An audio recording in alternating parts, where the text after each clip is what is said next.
It's always so hard to think of a clip to play to start the video off. I'm kind of running out of steam for it. That good enough? Seasonal Gay Anime Spotlight of Spring 2026. And first up is Okoto Nakamura from Go For It Nakamura. I'll save the recent controversies for the end. Let me get my own feelings on the anime out first.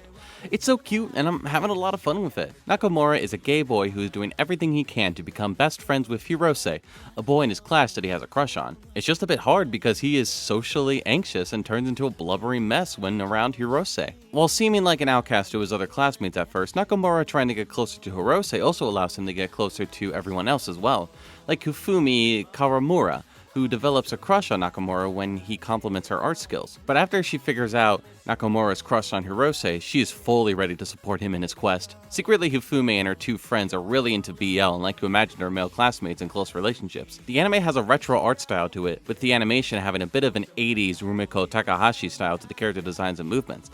And since I'm a big fan of Ramna 1/2, I have no problem with that. I also like the fact that even though Nakamura admits to the audience that he is gay and has a crush on Hirose, he wants to become his friend first before anything else. I don't know, I think there's something super cute and heartwarming about that, and it feels more in character for Nakamura anyway.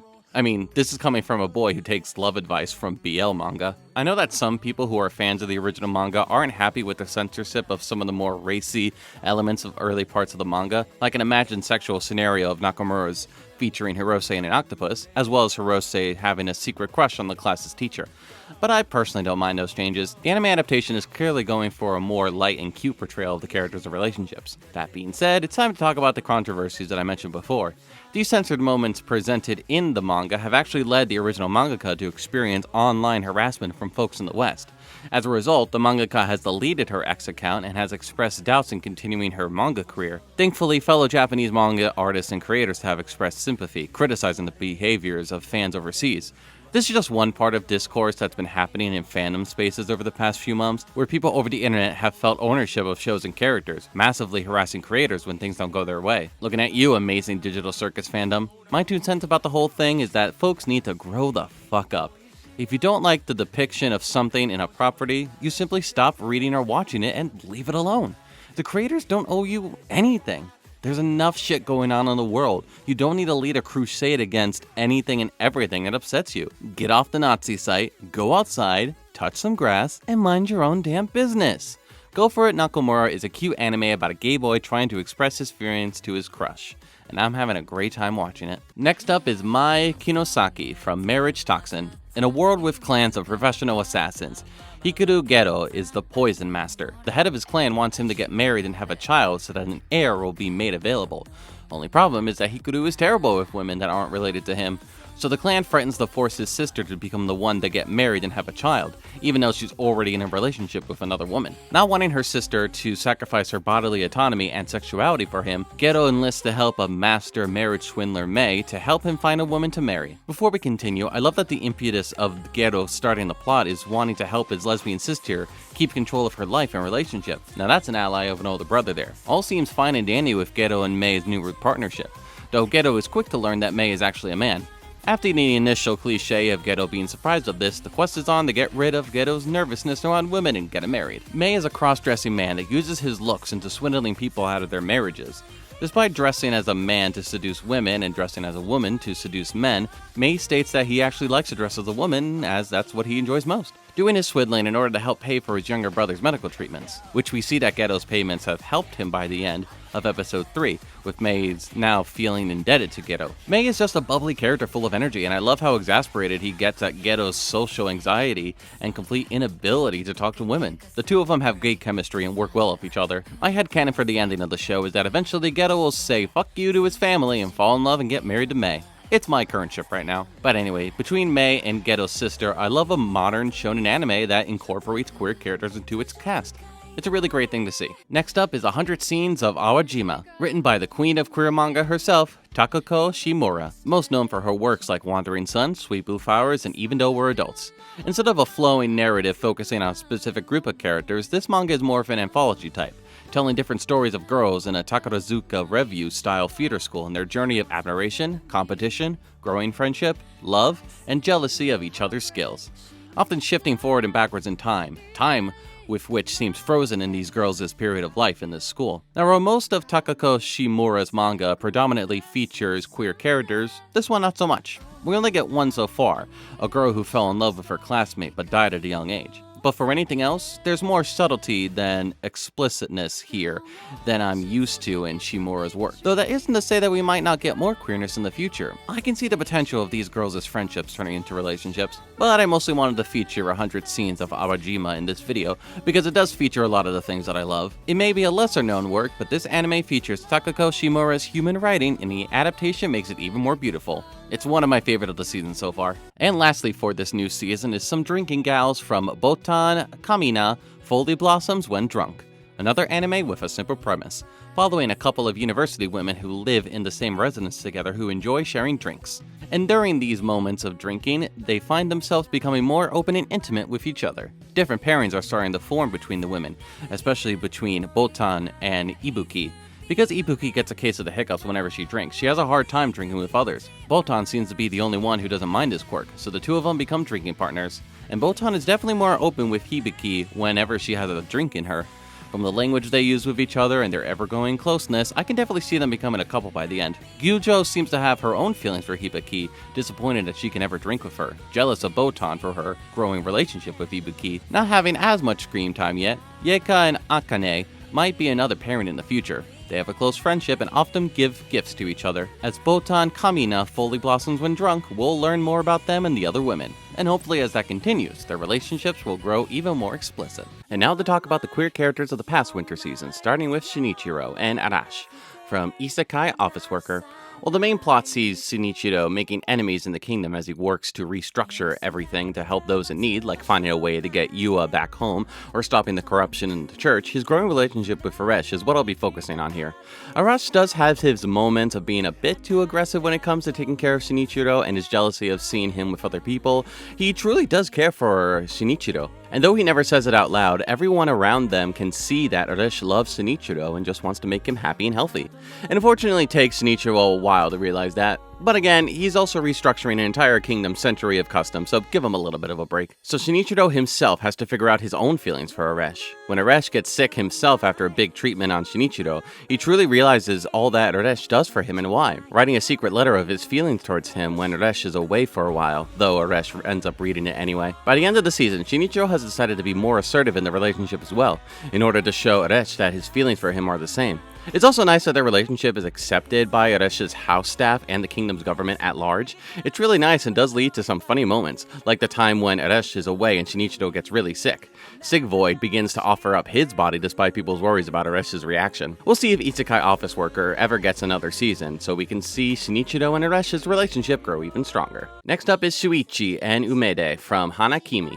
First off, I want to say that the anime adaptation of Hana-Kimi must be so disappointing for longtime fans of the original manga, but between its bad production and animation, outdated and cliché storyline and characters, to me at least, it sometimes enters the realm of so bad it's good. Maybe it's because I always drank on Sunday nights after work, so by the time I got to Hana-Kimi, I was always having a great time, but probably not for the reasons they meant to. I'm sure this story and characters were fresh when the manga originally came out in the late 90s, but everything about it is so predictable in the year of our Lord 2026. But anyway, getting to the queer characters. Not much changes for Shinichi. Since he doesn't know that Misaki is a girl, he's constantly struggling on his feelings towards his bro.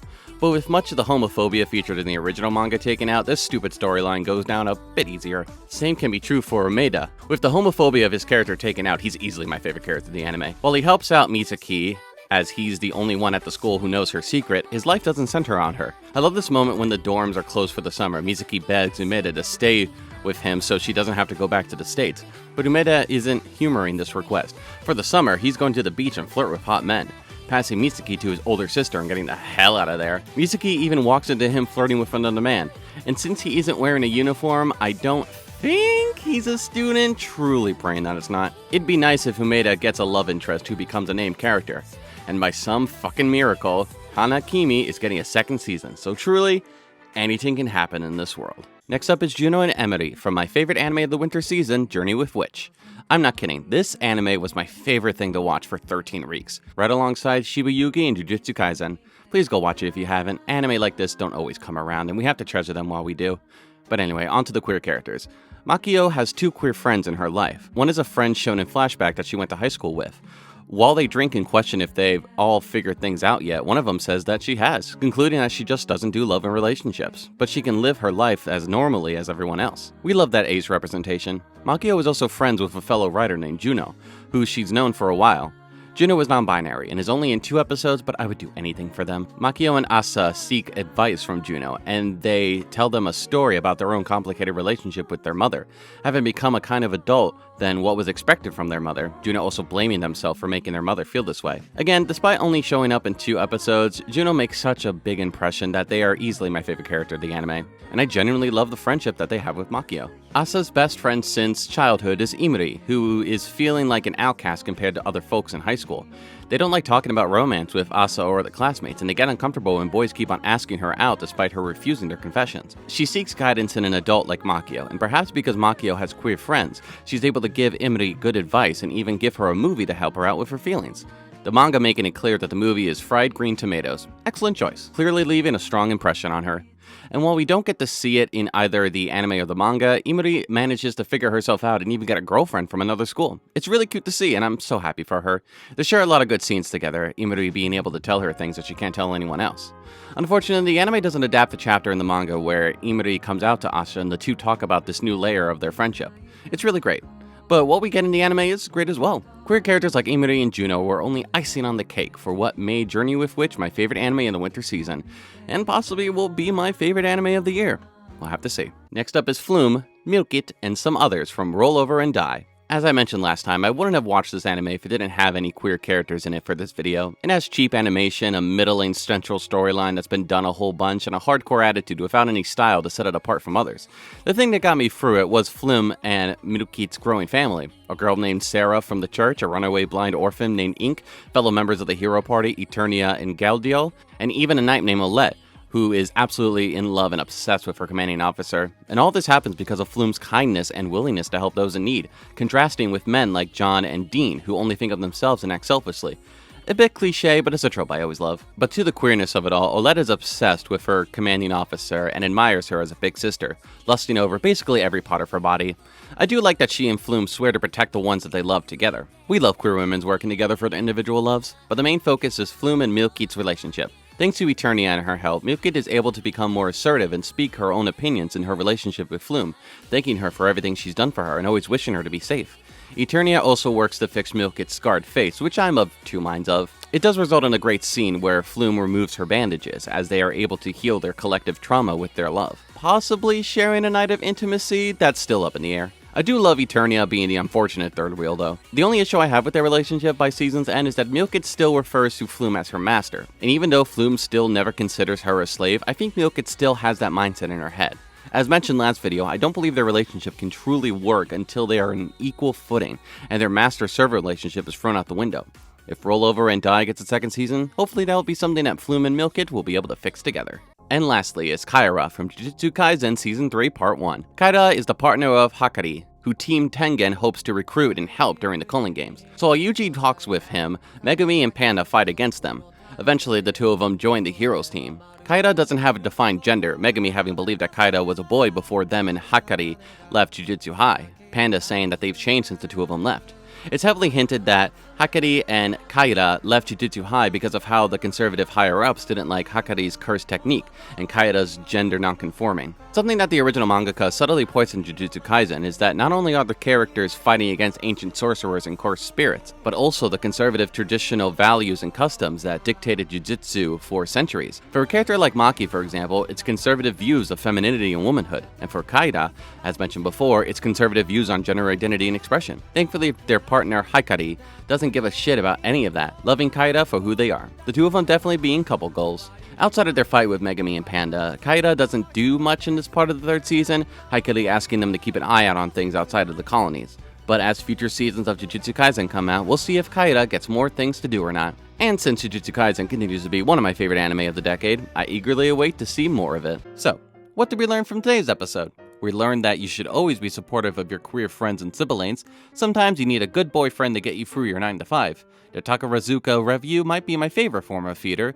Even anime can enter into so bad it's good territory. Be kind and help others. And you'll be surrounded by queer girls and your one guy friend. Always fight against conservative traditions that keep you down. Being surrounded by queer folk can only make you a wiser person. Always be friends with your crush first before making any romantic moves on them. And finally, all you need is a little alcohol to finally deflower your lily. Not that I'm talking from personal experience, of course. That's a weird thing to say and want.